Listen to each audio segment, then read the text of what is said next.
darkness. We just lose all of our inhibitions in the darkness. Is the popcorn really that delicious we must shovel handfuls of it into our mouth?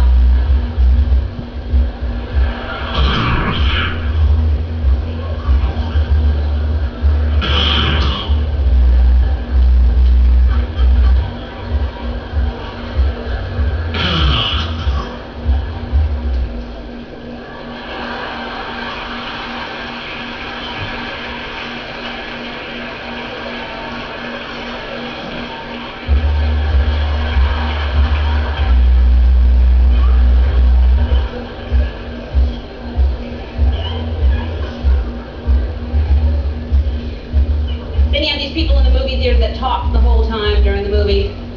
You ever go with somebody like that to a movie, but you don't realize till you get there you're with somebody like that?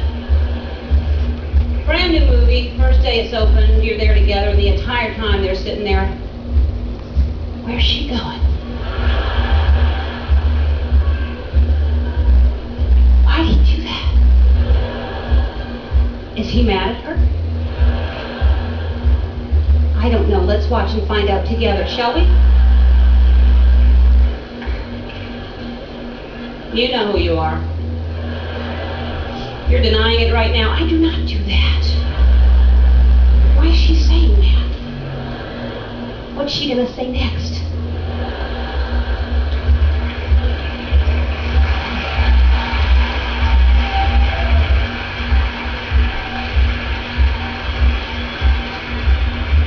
Then you have these people sitting behind you, they have that nervous foot that just vibrates the whole time, and it finds its way to the back of your chair, or they cross and uncross their legs and kick the back of your chair, and you want to turn around and say, please stop it.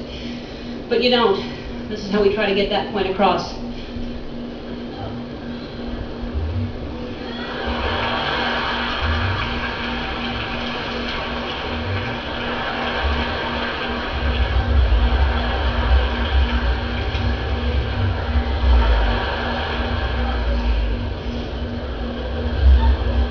Don't they know the international signal for that's irritating?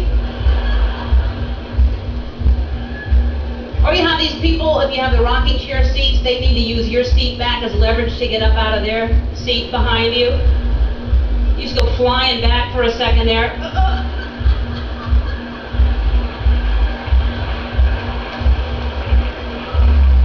Feel like you're going to get catapulted out of there for a second. Oh!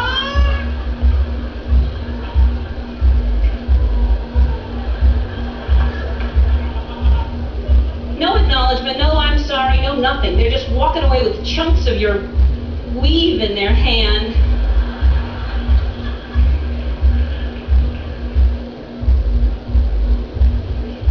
People aren't as considerate as they used to be, I find. I wouldn't mind hearing a few more please and thank yous. That wouldn't hurt anybody, would it?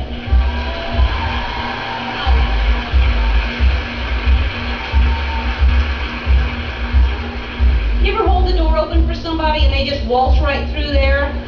No eye contact, no thank you, no nothing. You're just standing there. Well, you're welcome, Your Majesty.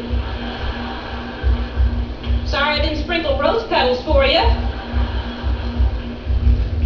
And then you just meant to hold it for that one person. Suddenly it's like a clown car let out. You're just standing there, 3 and 4 a second are streaming through.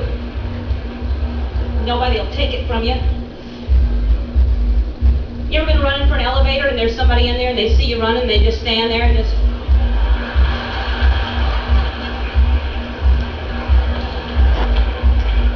like they don't want you to make it. It's awkward when you do make it, isn't it?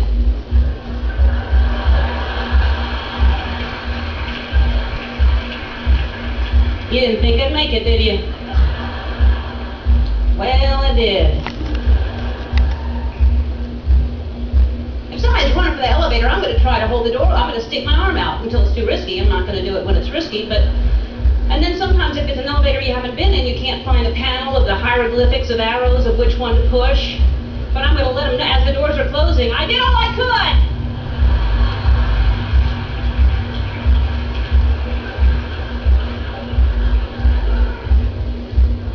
We want to be in there by ourselves. There's nothing wrong with admitting that. You know, it's a tiny little space, close proximity to a stranger. It's silent. That's awkward.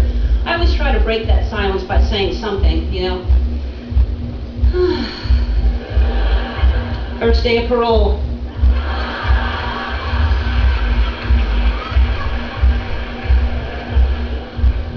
Or, hey, want to smell something weird?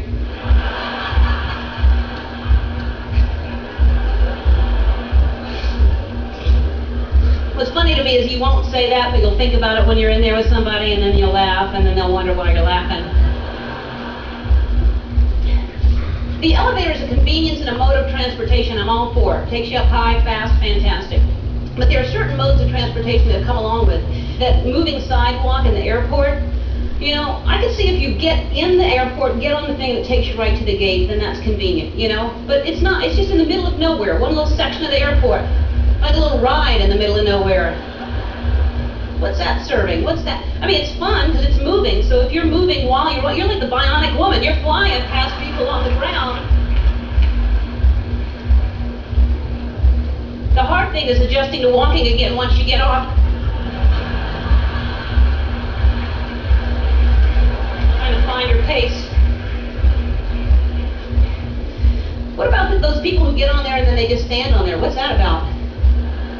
Thank God they're on there. I don't know how they get anywhere.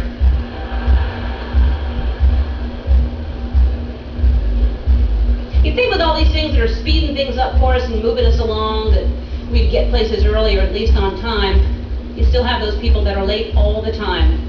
You know, it's one thing if you're late once in a while, but these people that are consistently late, they always have the same excuse. Sorry, traffic. Really?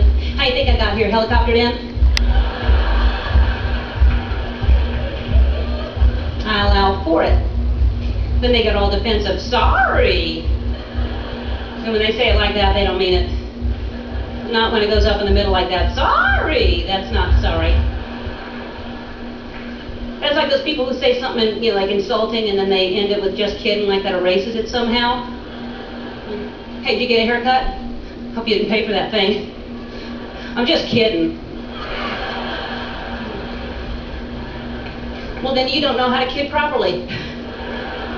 Because we should both be laughing.